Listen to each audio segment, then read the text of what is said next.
Well, hello there, and welcome to this edition of the Press Police here on the Filibuster. I'm Mike Collins, coming to you from New Jersey, and joining us from the West Coast is David Ryan Williams, our Press Police expert and a master's graduate from New York University and their School of Journalism there. Ryan, how are you doing? Great, thank you. Great, good to be with you. Let's start off talking this week in our media critiques about Solicitor General Elena Kagan and her confirmation hearings for her appointment to the Supreme Court. Um, Unlike years and years ago before cable news came about, these confirmation hearings basically went by pretty quietly, but this one sure had a bang to it, even though there wasn't much of a story, it seemed.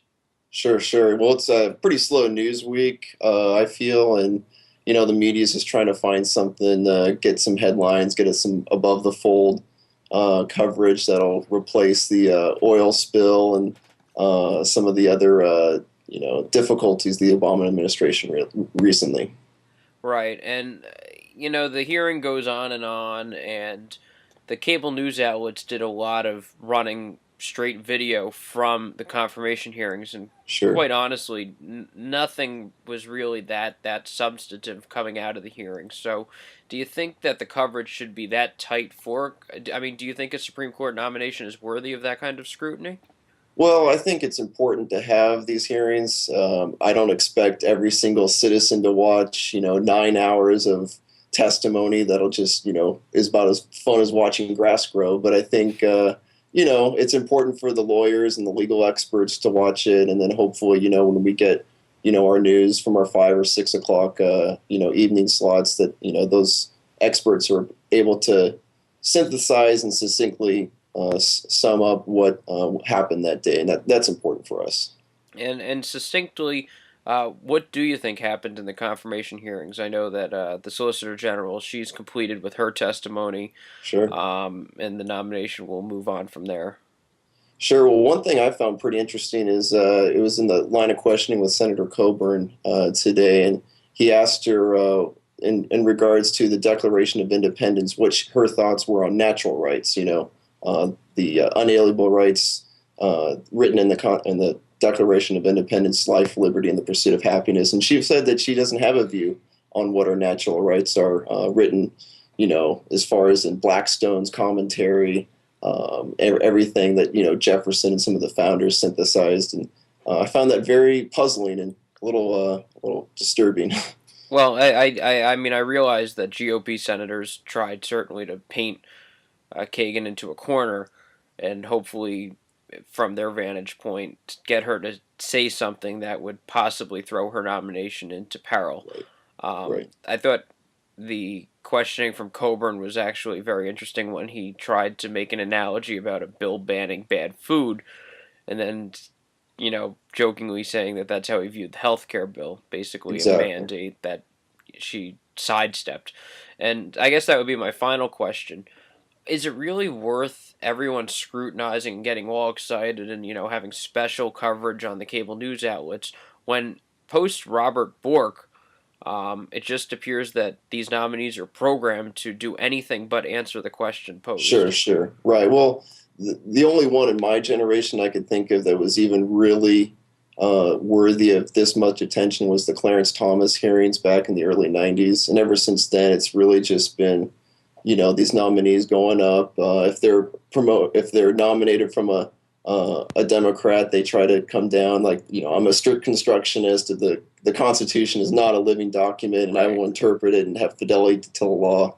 And it's just par for the course, and we won't see how Kagan's going to start ruling until she gets on the bench. Exactly. It's a very interesting case, and we'll see where things go. Let's change gears, Ryan, and let's talk about two interesting subplots that are going on with a former vice president and a former vice presidential candidate. Let's do a little comparing and contrasting. Sure. We'll start off with former Alaska Governor Sarah Palin. She was giving a speech, and some reporters were caught in an open mic saying some not so desirable things about the governor. Oh my God, I feel like I just got off a roller coaster. Go round and round, up and down, shit flying out of it everywhere. It's scaring me. When you got to write a report as a college student, and you just try to jam as many quotes in as possible, you know. But what's interesting is I interned for Dow Jones last summer, and so I sat on a desk of a group of about 20 to 25, and these are business reporters. And what these folks said about Sarah Palin any day that she came on the news was, 20 times worse than what was even in this. And this is just another example of liberal groupthink. These guys, there's a lot of peer pressure in media circles that you have to think alike, that Bush is an idiot, that Sarah Palin is an idiot, and this is just another example of what really goes behind the scenes and what these guys really think of her. Right. The one thing that you did say just now, though, that I do think is relevant and interesting is that the comments in their own right really weren't that bad. No, not at all. I think your point is they speak to a larger problem, but the specific comments here, I mean, it didn't. They're kind of no. I mean, I've heard way worse in newsrooms. The Exactly. F-bombs and stuff like that. Probably about people on the left as well. I'm sure that not as frequently, but I'm sure that that's been said as well. Right. Okay. Right. Now, I know you mentioned this, so we're going to compare Governor Palin's coverage to Vice President Gore's coverage Sure. happening just to your north as you are in Oregon. Exactly. And what's going on there? Well, what's interesting is so supposedly this woman was sexually assaulted in some way about Right. 3 or 4 years ago by Vice President Gore. And what's interesting is they had a local news reporter go up to the Portland City bureau chief for the Oregonian up in Portland, and they asked him, "Well, why didn't you pursue the story 3, 4 years ago?" And they said, "Well, we don't. She won't go on the record. She hasn't pressed charges yet, so we don't feel like it's the responsible thing to do." And I heard the guy say that, and I go, "Okay, well, how responsible would you have been if it was Dick Cheney that was accused of groping and assaulting a woman in his hotel room? I don't think he would have been that responsible." So, do you think the AP didn't investigate it enough, or do you think that they didn't prioritize it at all, or what are you saying? Well, I think if you could just play it in your mind, if it was a very prominent conservative with these allegations kind of stirring around, you can bet everything that they would dispatch every reporter they could possibly find in the area to, go into hotel surveillance, ask hotel employees what they saw.